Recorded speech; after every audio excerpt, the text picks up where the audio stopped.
ఆంధ్ర రాష్ట్ర ప్రజలు గ్యాస్ గురించి ఎటువంటి కంగారు పడాల్సిన అవసరం లేదు. ఎందుకంటే మనం మోడీ గారు యుద్ధం మొదలైనప్పుడు మనకు దాదాపుగా 3 నెలలు ఆయిల్ కానీ గ్యాస్ కానీ మనకు నిల్వలు ఉన్నాయి, మనం ఏం కంగారు పడాల్సిన అవసరం లేదన్నారు. యుద్ధం మొదలైన తర్వాత యుద్ధం మొదలైన 4-5 రోజులకు కూడా అప్పుడు ఆయన 60 రోజులు వంట గ్యాస్ గురించి మీరు ఎటువంటి కంగారు పడమాకంటే, గ్యాస్ గురించి అసలు మీరు కంగారు పడాల్సిన అవసరం లేదు, ఆయిల్ గురించి కానీ అని చెప్పి మళ్ళీ ఆయన స్టేట్మెంట్ ఇచ్చారు. మరి దాని రెండవది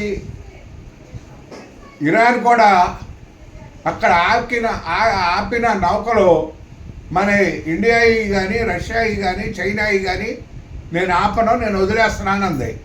రష్యా అమెరికా మీకు ఆయిల్ ఇవ్వకపోయినా నేను ఇస్తాను ఆయిల్, మీరు కంగారు పడమాకండి, నా దగ్గర తీసుకెళ్ళండి, మీరు అమెరికా ఇవ్వపోయినా అన్నారు. కానీ మోడీ గారు అమెరికా పర్మిషన్ ఇవ్వాలని చెప్పి ఆయన అమెరికా మనకు పర్మిషన్ ఇవ్వటం ఏంటి?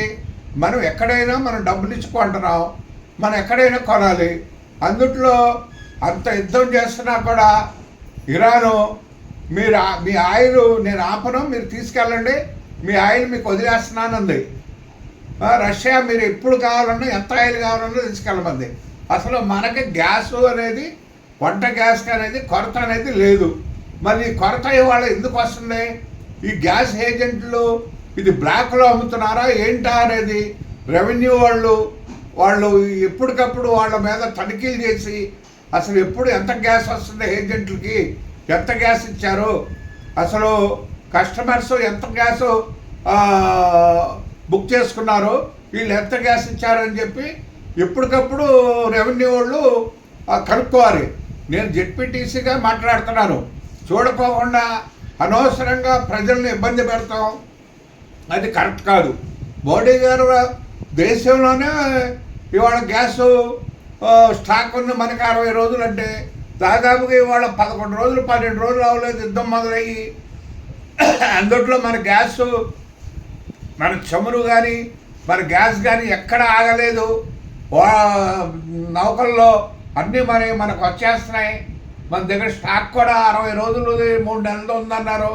మరి ఇది ఏమిటో అర్థం కావట్లేదు.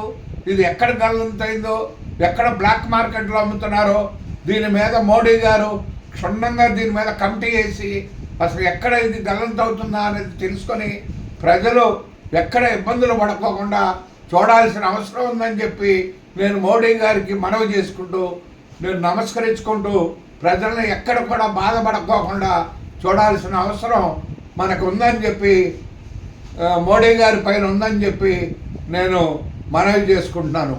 నమస్కారం.